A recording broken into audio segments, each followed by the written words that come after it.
మొత్తం ప్రపంచంలోనే అత్యధికంగా ఫేక్ న్యూస్ని సోషల్ మీడియా ద్వారా స్ప్రెడ్ చేస్తుంది ఇండియాలోనే. ఎవరు చేస్తూ ఉన్నారంటే బీజేపీ వాళ్ళని చెప్తా ఉంది సోషల్ మీడియా, అది చాట్ జీపీటీ కూడా.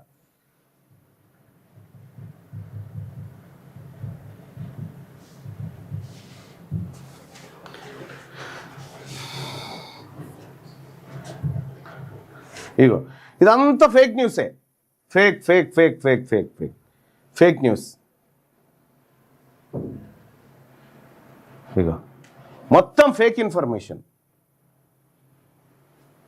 ఇదంతా ఫేకే. మరి వాస్తవం ఏందో మనకు తెలవాల్సినటువంటి అవసరం ఉంది. వాస్తవం ఏందో మళ్ళీ ఈ ఛానల్లే చెప్తారనుకున్నారు, వీళ్ళే స్ప్రెడ్ చేసేది ఆ ఫేక్ న్యూస్.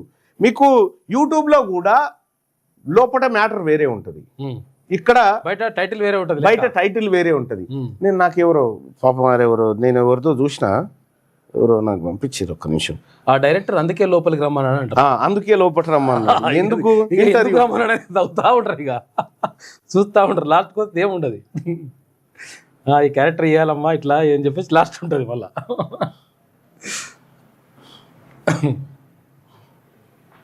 ఈ మధ్య సోషల్ మీడియా ఏ స్థాయికి పెరిగిపోయిందంటే ఎప్పుడు ఒకసారి తమ్నైల్ పెట్టాడు, తనికెళ్ల భరణి గారి ఆస్తి పాస్తులు బిల్డింగులు చూస్తే షాక్ అని. నిజంగా చూడు తనికెళ్ల భరణి గారి ఆస్తి పాస్తులు బిల్డింగ్లు చూస్తే షాక్ అని పెట్టినట. చూడు ఎంత ఫేక్ ఇన్ఫర్మేషన్ అంటే పాపం. ఇగో తనికెళ్ళ మైక్ పెట్టు.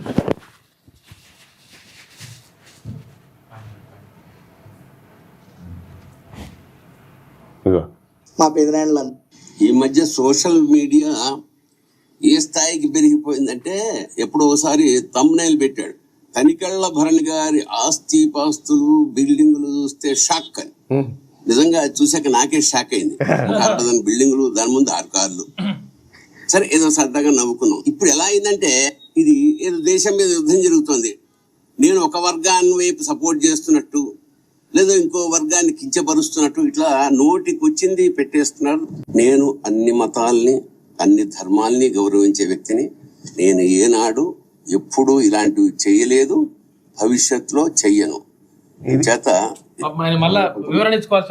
పరిస్థితి అంటే వీళ్ళకి ఆ తమ్నైల్ చూడంగానే అరే అమ్మ నిజమే కావచ్చు అనుకుంటే వాడు కింద కామెంట్ వేస్తూనే ఉంటాడు. ఇక ఇటువంటి వాళ్ళు ఉంటారు కదా, ఇటువంటి చీటర్స్, ఇటువంటి లోఫర్స్ గాళ్ళు ఉంటారు కదా, ఇటువంటి వాళ్ళని ఈ సమాజంలో లేకుండా చేయాలి, ఈ సమాజం నుంచి దూరం పంపించేయాలి. ఇటువంటి వాళ్ళని ఫేక్ న్యూస్ ద్వారా ప్రజలకి వాస్తవాలేంటో తెలియనటువంటి పరిస్థితి వస్తుంది. అందుకోసం వాస్తవాలు ఏందో తెలుసుకోవాలి. ఇరాను ఆ తర్వాత అమెరికా ఇజ్రాయెల్ వార్ విషయంలో అసలు ఇంగ్లీష్ ఛానల్ ఎన్డీటీవీ, నేను వాస్తవానికి అప్పుడప్పుడు ఎన్డీటీవీ ఇజ్రాయెల్కి మనం ఫోన్ చేసినాం, నిన్న తీసుకున్నాం మన తీసుకుంటే అక్కడ చెప్తుండు ఇక్కడ ప్రశాంతంగా ఉంది, ఏ టెన్షన్ లేదు, మీరు ఏం టెన్షన్ పడకండి, తర్వాత అందరికి కూడా చెప్పండి అసలు బాంబులు పడుతున్నాయి, తర్వాత అట్లయితుంది ఇట్లయితుంది అని చెప్పేసి ప్రచారం జరుగుతున్నది. కాకపోతే ఏంటంటే ఇక్కడ ప్రశాంతంగా ఉన్నాం, ఫుల్ టెక్నాలజీ కూడా ఉన్నది, బంకర్స్ కూడా ఉంటాయి, ఎక్కడ కూడా అంటే ఎప్పుడు ఏం జరుగుతుంది అనేటువంటిది ఫుల్ క్లియర్ ఉంటుంది, అటువంటిది ఏం లేదని చెప్పేసి చెప్తున్నాడు ఆయన. దుబాయ్ కూడా సేమ్. దుబాయ్లో ఎవరైనా ఉంటే బుర్జ్ ఖలీఫా దుబాయ్లో ఎవరైనా ఉంటే మీరు కామెంట్స్ చేయండి బాయ్ సాబ్. దుబాయ్లో మన వాళ్ళు ఉంటారు, అన్ని దేశాలలో ఉన్నారు, వాళ్ళు చెప్తుంటారు అట్లేం కాదని. తప్పకుండా అది చేద్దాము. ఓ ఫేక్ ఈ యూట్యూబ్ తమ్నైల్స్ అయితే మామూలు ఫేక్ కాదు ఇక అసలు. పాపం నేను శాసనమండలిలో కూర్చుంటే